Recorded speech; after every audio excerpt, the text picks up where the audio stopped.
So I decided to do a second video on using Lee loaders because there's a couple things I didn't mention in the first one.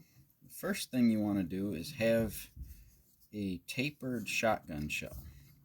What a tapered shotgun shell is, down here it's thicker.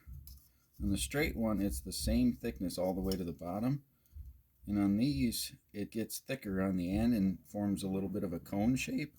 Those will reload a lot better than a straight wall, and they're just more durable. I can't squeeze that. On a straight wall, I can bend it right like that. Down at the bottom, you can't on a tapered one. So they just work a lot better and they fill up better. You got to use a specific wad if you're going to reload a straight one. And I don't even know what those look like. I don't have any. I look for a tapered one. These Winchesters are good. This kind of, this was a Remington that I got from a local reloading shop. He just had a bunch of empty shells from the trap club. So you want to make sure you have a tapered one. And I'll just go through the loading sequence quick just since I'm doing the video. So you got your decapping pin again. Use your poly hammer. Tap out your primer. I'm using a Federal 209A primer. I got these on Midway USA a couple years ago. They had to buy 1,000 of them, which at the time seemed like more than I'd use, but I think I'll find a use for them. Seat your primer. Again, this is just a piece of granite or marble or something from a local shop or countertop place. Using more of my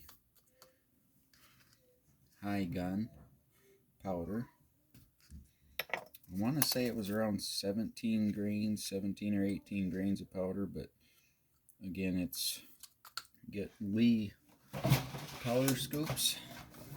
Got a whole kit that has all these different powder measures, and then it's got this thing right here where you can go through and find that to focus. Probably still won't be able to read it, but it's got what each scoop with the top thing is different kinds of powder, and then what each scoop, how many grains it will throw.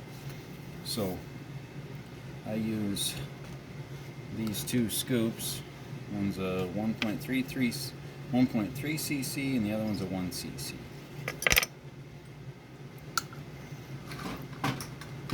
And I'm just using plastic wads. I think I got these off of Amazon in like a 500 count bag. And in my experience with them, they work really well. So you just read the reviews. That's what I do. Haven't been burned yet, so I always compress that a little bit because you want that to be seated against that powder pretty good. Again, this is a Lee adjustable measure. That's a lot of shot, a lot more than I'm ever going to use. I typically got it at 1 1/8 for a 12 gauge. Shouldn't have to find your load data if you wanted to get a 20 gauge. I think they even made this kit in a 410 at one point, so you're probably going to pay more for those because they're more rare. But if you can find them, go for it. It's a fun pastime. And then again, this just crimps it. It doesn't resize the metal part. Let's get it started with the hammer. And you're supposed to use this tool, but I just like using my tool to seat the primer. For me, it works better. I get a better crimp. I always just give that a little whack. And you have, crimp didn't go exactly perfect, but that'll work just fine for what we're doing. And there's your completed shotgun shell. So I think I mentioned everything I needed to.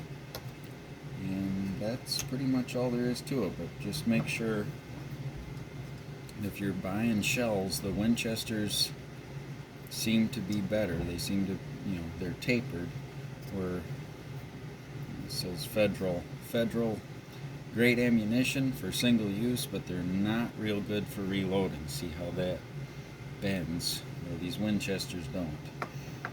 And again, these are just some Remingtons that I got fired, that were already fired, so I don't know what the box looked like or anything, but you know, tapered on the bottom. I can't squeeze that, they're tougher. So that's what there is to it, and that's how you reload with a Lee Classic loader. Thanks for watching.